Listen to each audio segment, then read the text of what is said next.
No niin, luetaisiko tämmönen kuin Koira ja 3 pientä kaniinia? Olipa kerran 3 pientä kaniinia, jotka joka aamu söivät aamiaista puutarhassa ukko Mannisen varomatta ollenkaan koiraasen. Missä se koira on? Näytäpä vielä sieltä. Siellä. No entäs missä ne kanit on? Tuolla. Montako kania sieltä löytyy? 3.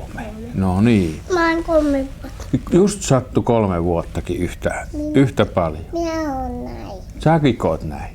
No niin, hyvä. Koirasta ei ollut mihinkään, se vain kuorsasi selällään. Kaniinit ne rouskuttivat salaattia. Ja ukko Manninen oli aivan hurjana. Hän laiskuri koiran kopin vei pois, aatellen, että raitis ilma puhtia tois. Mut sadeet tuuli eivät auttaneet lainkaan. Koira vain jatkoi vetelyksen uniaan. Missä se koira nukkuu? Siellä. Kato, kun kuorsaa ihan. Ja ahmatit herkuttelivat huolettomina. Ne kutsuivat mukaan myös toverinsa. Sunnuntai-piknikille lihavat ja laihat. Siinä melkein kaatuivat puutarhan aidat. Tallotun puutarhansa reunalla ukko Manninen huusi kurkku suorana ja pelästyi koira. Toisen silmänsä avasi. Salaatteja suri, sitten taas heti nukahti. Missähän se ukko Manninen on? Olisiko se? Joo, siinä se on. Entäs missäs ne kaalit ja salaatit on, jota ne puput syö? Siellä. Katsotaanpa mitä sitten tapahtuu. Painajainen tuli häiritsemään sen lepoa. Unessa isänsä ajoi sen pois kotoa.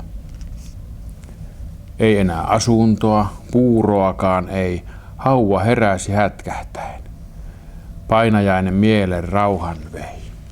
Se yritti laskea salaatit ja lauloi itselleen pallaadit, mutta ei tehonnut laskut, ei laulu. Koira valvoi, silmiään yöllä ei ummistanut. Joutuiko se koira lähteä nyt sieltä pois sitä puutarhasta, kun se ei vahtinut niitä kaneja? Näköjään.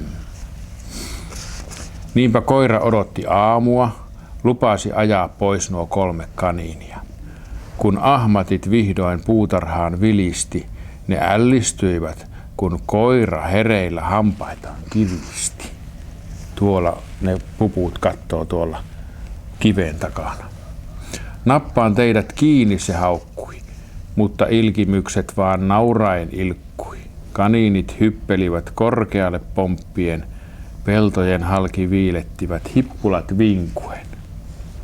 Koira halusi kaikki metsiköt, koluusi kaikki metsiköt, ojaat, tasangot ja tihengöt. Juoksi niin, että ihan hengästyi, mutta aina vaan kyydistä myöhästyi. Se palasi kotiin huohottaen ja meni heti nurkkaansa nukkumaan. Kevääseen asti se kuorsasi ja pienet kaniinit herkkusuut söivät puutarhassa salaatit ja muut. Kävikö vähän hullusti? Joo. No niin, semmonen oli se koira ja kani juttu. Onko sullakin siinä koira vai onko se Nalle? Näköjään.